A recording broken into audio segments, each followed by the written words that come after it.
As the year's quickly coming to an end, I found myself kind of reflecting on the year and what worked in my retirement and what didn't. So in today's video, I'm going to share with you the 3 things that really made my retirement remarkable. But then I'm also going to share with you the 3 things I really struggled with in my retirement this year. So I'm Maureen Dobransky. This is Life Starts at Retirement, where I produce a retirement lifestyle video every Monday. And on the first Monday of the month, I produce a Money Minute Monday, where I share with you a money tip in 10 minutes or less. Now, I typically think of myself as a pretty positive person. I really try hard to live life to the fullest and encourage others to do the same.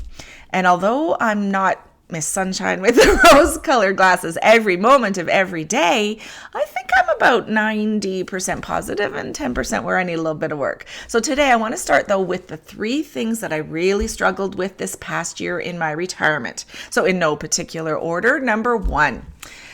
Guilt. I've struggled with this my whole entire life. I somehow think it's my responsibility to please everyone, to make everybody happy.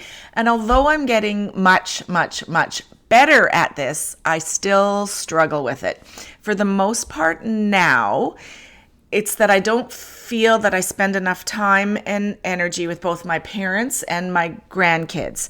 And yet, if I look at it logically, not emotionally, I spent 3 months this year in Edmonton with mom and dad. They needed extra care and attention this year. Now, not in a row, not 3 months in a row, but 10 days here, a week here. But over the course of the year, I spent 3 months in Edmonton with them. So that's a quarter of the year. And although I don't feel the least bit bad about spending that time there, I don't know why I feel so guilty when I'm not there. And then my grandkids. This year I really did feel bad, simply because my parents needed the extra time and attention and care that came. I think I took that time and attention that I would have spent on my grandkids and gave it to my mom and dad. Now, mom and dad recently, this past week, moved into a home where they seem to be well taken care of.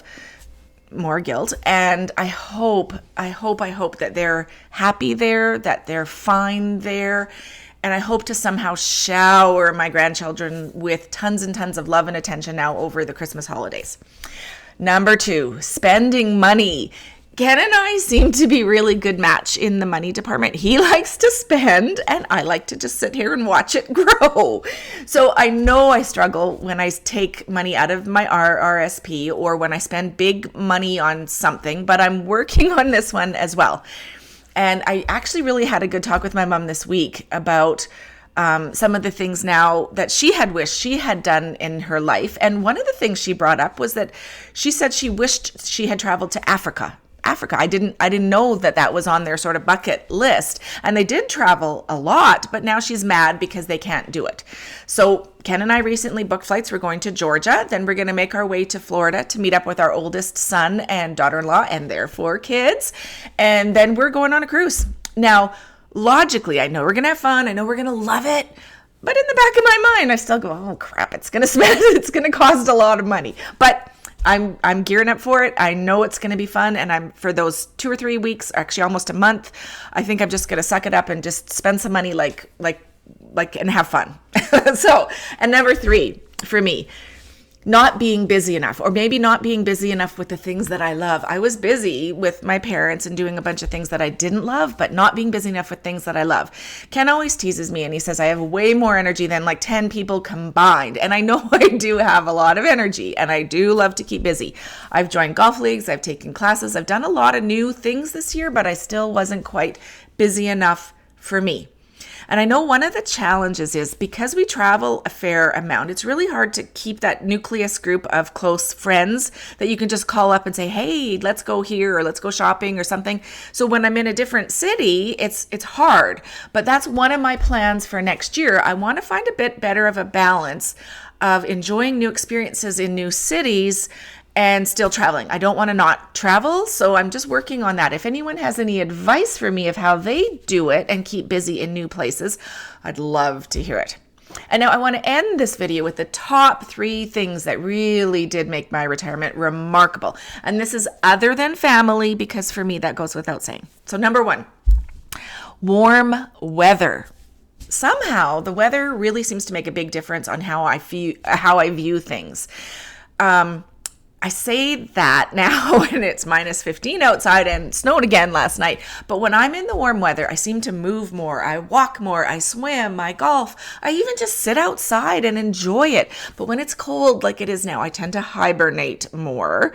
And this is one thing too I'm going to work on for 2023, finding more things to do that I enjoy, even if it's cold outside.